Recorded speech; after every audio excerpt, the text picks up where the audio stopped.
Mais quelle que soit la situation, je ne suis pas tout à fait d'accord avec votre question. Quand vous dites qu'il n'y a pas de prix pour le carbone, je pense que justement que ces prix refuseraient une taxe carbone, mais je pense bien au contraire que ces pays-là pourront appuyer telle idée. Et l'autre option, donc la première option, comme je disais, est une qui concerne les 4,50. Je pense que c'est possible. Deuxième option, vous pensez que un accord global ne saurait être trouvé, qu'il y aurait probablement des accords régionaux. Eh bien, c'est peut-être une première étape. C'est peut-être là la fameuse approche ou la petite démarche graduelle, progressive dont on a parlé. Il est vrai que ces différents systèmes ensuite pourront être interliés et fonctionner.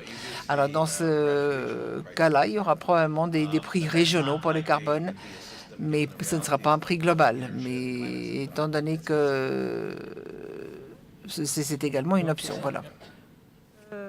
Oui, moi je pense personnellement que l'effet prix peut changer les comportements. On en a d'ailleurs en France des très bons exemples avec la TIPP différentielle entre l'essence et le diesel, qui a conduit tout le parc automobile et d'ailleurs le parc industriel des raffineries à s'orienter vers du diesel. Donc, historiquement, on peut changer les comportements avec un effet prix. Le tout, c'est qu'il faut le faire en douceur et pas violemment pour que le consommateur puisse accéder quand même aux biens de consommation en question. Ceci dit, un effet prix, s'il est mal calculé, mal évalué, hétérogène géographiquement parlant, peut conduire à des effets pervers. Je reprendrai le même exemple. En France, cette taxe différentielle menée trop longtemps a mené en fait à rendre l'outil industriel de raffinage non optimisé par rapport à la ressource naturelle. On ne fait pas ce qu'on veut d'un baril naturel de pétrole, on ne le transforme pas en ce qu'on veut. Donc on désoptimise l'outil. Ce n'est qu'un exemple. Il y en a des tas d'autres que vous connaissez certainement. Donc un effet prix, je pense que c'est une des solutions. Il faut qu'il soit équitable, homogène, clair et visible sur le long terme. Merci. Merci. Oui, monsieur au fond. Bruno Werner Weidenfeld, je dirige le Centre de la recherche de politique appliquée à Munich en Allemagne. Alors tout d'abord, je tiens à remercier toute cette grande sagesse que vous avez bien voulu partager avec nous sur la question énergétique. Mais à mon avis, c'est plutôt cela se fait plutôt sur une base rationnelle technocrate que on nous a parlé de développement technologique, de distribution, de prix, etc. Et ce que j'aurais voulu entendre, c'est de savoir ce que vous attendez ou comment est-ce que vous voyez l'énergie comme instrument de pression politique. L'énergie comme source de pouvoir politique. J'aimerais en savoir un peu plus sur cette dimension-là de la politique. Alors, est-ce que vous pourriez peut-être décrire un petit peu le paysage de conflits politiques futurs sur la base de cet élément qu'est l'énergie. Merci, M. Weidenfeld. Je suis russe, je ne répondrai donc pas à votre question. Mais je passerai la question aux autres participants à la tribune.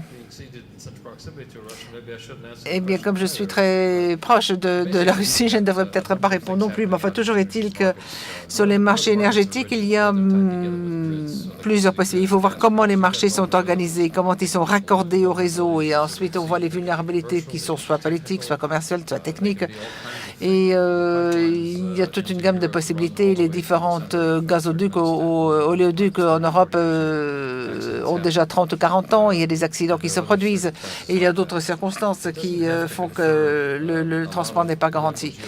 Il ne faut pas beaucoup de pouvoir géopolitique aux détenteurs de ces gaz, surtout lorsque les marchés des gaz évoluent de telle sorte qu'avec le fioul léger, les prix, on voit que les prix sont de plus en plus égaux de par le monde. Il y a d'autres influences et on pense que si l'on pense que l'on peut utiliser le gaz comme arme politique, eh bien, on va constater rapidement que les gens vont s'approvisionner ailleurs. Et il faut donc être très prudent dans la façon dont nous allons raccorder le réseau électrique. Et nous serons obligés de le faire, car si nous allons intégrer les énergies renouvelables, si nous souhaitons offrir une plus grande sécurité à la population, nous devons intégrer les différents réseaux partout. Et aux États-Unis, il y a la côte Est, la côte Ouest et le Texas. Pour le moment, eh bien, il faudra là également trouver un réseau plus global. Et je ne pense pas que quelqu'un se trouve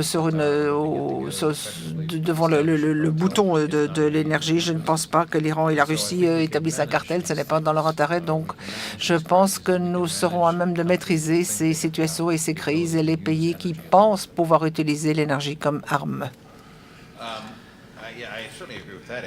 Eh bien, je suis entièrement d'accord avec cette réponse. J'aimerais ajouter quelque chose. Je dirais que si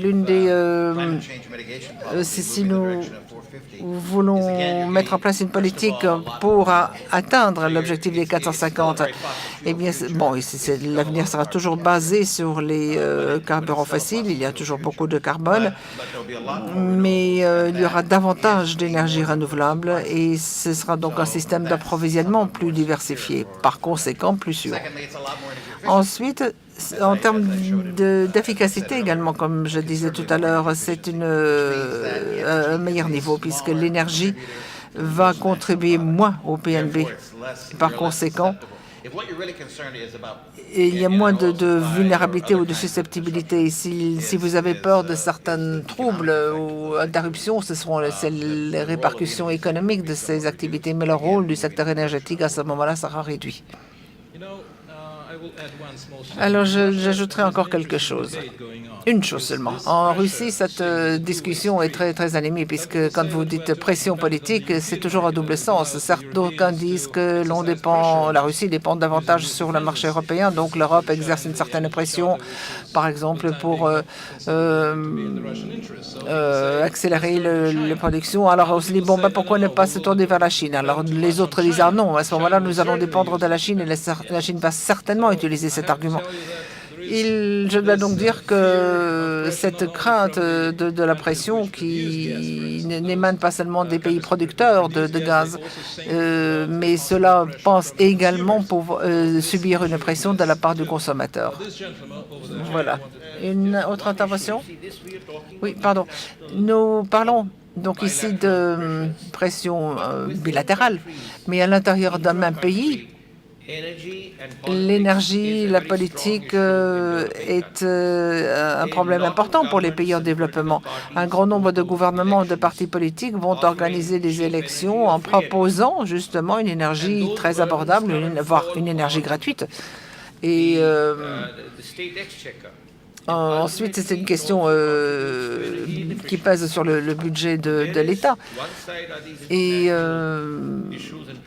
donc, on constate que d'une part, il y a ces pressions internationales, mais ensuite, il y a également des pressions internes et surtout, je crois, dans les démocraties. Bien, alors nous avons le temps de poser deux questions encore, oui. Merci.